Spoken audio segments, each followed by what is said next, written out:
Lions club అంతర్జాతీయ వ్యవస్థాపక అధ్యక్షుడు, ఫౌండర్, ప్రెసిడెంట్ మెల్విన్ జన్మదినాన్ని పురస్కరించుకుని శనివారం లయన్స్ క్లబ్ శ్రీకాకుళం సెంట్రల్ ఆధ్వర్యంలో నగరంలోని 7 రోడ్ల కూడలిలో ఉన్న వాల్ ఆఫ్ కైండ్నెస్ స్థలంలో శ్రీకాకుళం లయన్స్ క్లబ్, వరం చారిటబుల్ ట్రస్ట్ సంయుక్తంగా ఆధ్వర్యంలో నూతన వస్త్రాల పంపిణీ కార్యక్రమం నిర్వహించారు. ఈ కార్యక్రమానికి ముఖ్య అతిథిగా క్రైమ్ అడిషనల్ ఎస్పీ విఠలేశ్వరరావు ప్రారంభించారు. ఈ సందర్భంగా ఆయన మాట్లాడుతూ సేవా కార్యక్రమాల్లో లయన్స్ క్లబ్ చేస్తున్న సేవలు అభినందనీయం, అంతేకాకుండా ఎంతో మందికి ఆదర్శంగా నిలుస్తున్నారని అన్నారు. క్లబ్ అధ్యక్షుడు మాట్లాడుతూ అందరికీ భోగి, సంక్రాంతి, కనుమ శుభాకాంక్షలు తెలిపారు. పేదలకు వస్త్ర పంపిణీ చేయడం ఆనందంగా ఉందని, ప్రజలందరూ సుఖ సంతోషాలతో ఈ పండుగను జరుపుకోవాలని ఆకాంక్షించారు. ఈ కార్యక్రమంలో Lions club Srikakulam central mentor సభ్యులు పాల్గొన్నారు. అందరికీ భోగి, సంక్రాంతి, కనుమ శుభాకాంక్షలు ప్రజలందరికీ కూడా తెలియజేస్తున్నా. నేను ఈరోజు చాలా విశేషం. మన ప్రపంచ దేశంలో మెల్విన్ జోన్ అనే ఆయన సుమారు ఎన్ని సంవత్సరాలు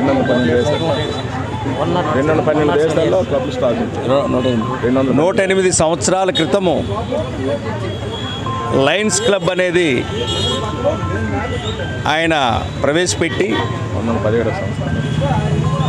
1917 అంటే సుమారుగా షిరిడీ సాయిబాబా గారు సమాధికి ముందు రోజు ఆయన యొక్క సంస్థను స్థాపించి ప్రపంచవ్యాప్తంగా ఈ యొక్క లయన్స్ క్లబ్ యొక్క సంస్థల్ని నెలకొల్పి ఈరోజు మన శ్రీకాకుళం పట్టణంలో కూడా ఆ సంస్థకు సంబంధించిన లయన్స్ క్లబ్ మెంబర్స్ అందరూ కూడా పేరు పేరున, ఎందుకంటే ఒకళ్ళని కాదు అందరూ సేవ చేసేవాళ్ళే, అందరికీ కూడా పేరు పేరున నేను వాళ్ళని అభినందిస్తూ ఈరోజు ఈ పండగ సందర్భంగా లయన్స్ క్లబ్ ఆధ్వర్యంలో వాల్ ఆఫ్ కైండ్నెస్ అనే ఒక సంస్థ ద్వారా మనం వరం గారు అందరికీ తెలుసు, వారు కూడా దీనికి లైన్ మెంబర్గా ఉన్నారు.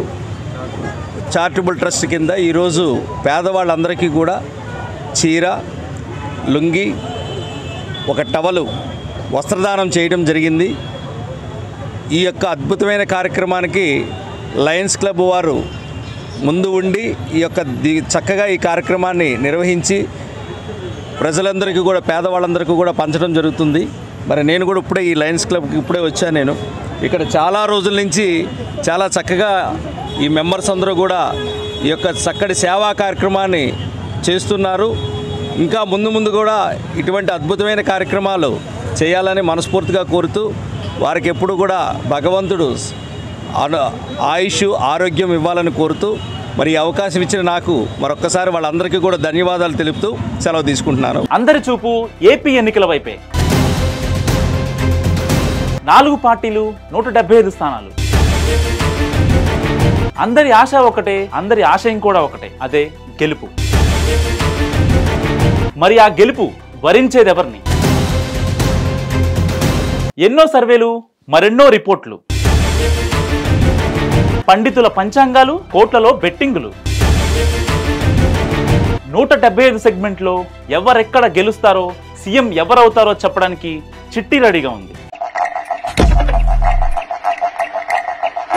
క్రికెట్, ఫుట్బాల్ నుంచి తెలంగాణ ఎన్నికల ఫలితాల వరకు వీడు చెప్పిందే జరిగింది.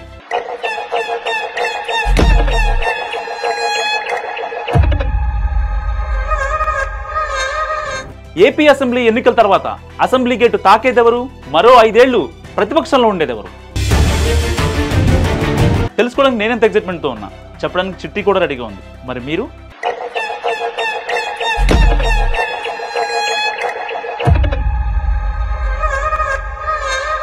చూస్తూనే ఉండండి మీ హిట్ టీవీ.